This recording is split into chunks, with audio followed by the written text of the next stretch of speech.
رادیو ممنوعه. رادیو ممنوعه. سلام عرض میکنم خدمت تمام مخاطبین عزیز چنل رادیو ممنوعه. امروز اومدیم تا براتون داستان یکی از اعترافات عزیزان رو بگیم. ضمناً این رو بگم که برای حفظ آبروی اشخاص اسمهایی که در داستان گفته میشه با اسمهای حقیقی متفاوته. قبل از اینکه بریم سراغ داستان یادتون نره چنل رو سابسکرایب بکنید و اگر از داستان خوشتون اومد ویدیو رو لایک بکنید و اعترافات خودتون رو میتونید به چنل تلگرام ما که آیدیشو در دیسکریپشن میذارم بفرستید.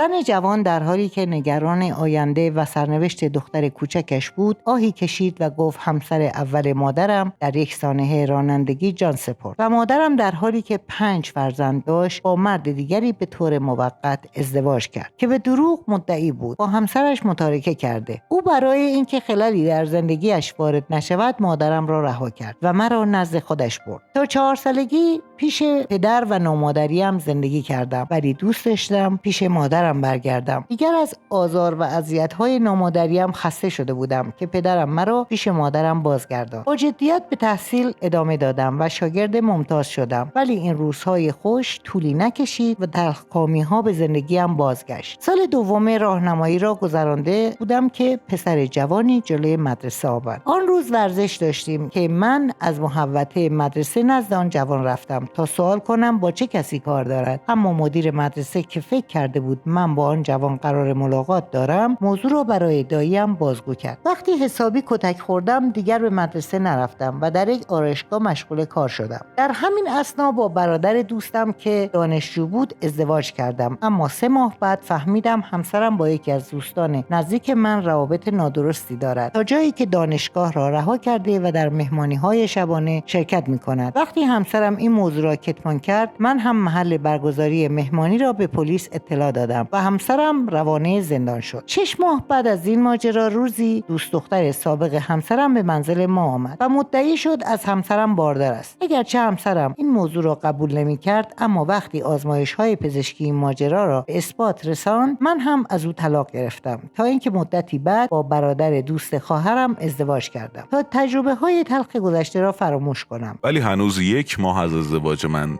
در یکی از شهرهای مرزی نمیگذشت که فهمیدم همسرم قاچاقچی مواد مخدره و همه سرمایه منو صرف خرید مواد مخدر کرده. این در حالی بود که من دخترم رو باردار بودم و در صورت اعتراض زیر مشت و لگد قرار میگرفتم. چند ماه بعد وقتی دخترم به دنیا اومد که همسرم دستگیر و به 10 سال حبس محکوم شده بود تا اینکه روزی از زندان مرخصی گرفت و دیگه برنگشت. در این مدت منو مجبور میکرد تا به جای اون پاسخگوی مشتریاش باشم و دیگه از این موضوع خسته شده بودم که همسرم دوباره دستگیر شد و به خاطر سابقه فرار اجازه مرخصی نداشت. در همین روزها از طریق دوستانش تهدیدم کرد که اگه مقداری مواد مخدر براش به زندان نبرم روزگار من و دخترم رو سیاه میکنه. این گونه بود که درهای افسردگی و غم به لایه‌های عمیقی از وجود من نفوذ کرد و من به شدت افسرده شدم و از این مرد به صورت غیابی طلاق گرفتم. همکنون من و دخترم و مادرم با هم زندگی میکنیم و من دیگه قصد ازدواج ندارم و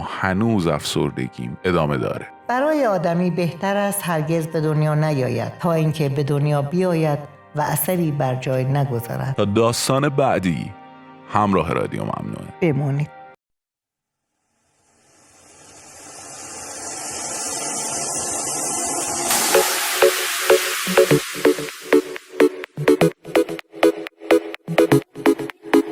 They say, oh my God, I see the way you shine.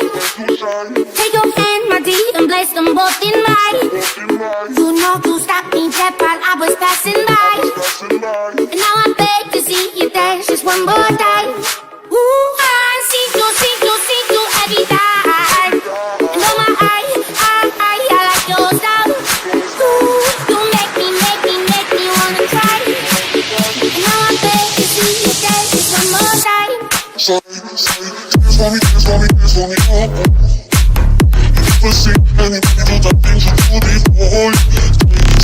Move for me, hey. If you're done, I'll let you do it all again. I said, dance for me, oh. Never And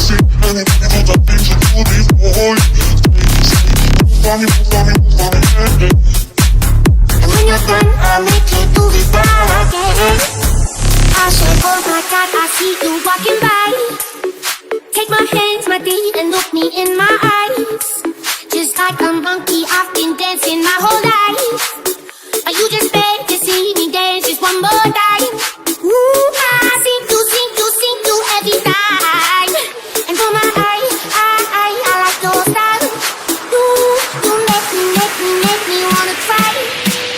And now I'm ready to see you dance just one more time. So they say, dance for me, dance for me, dance for me, and let me see anybody that I've been to do before.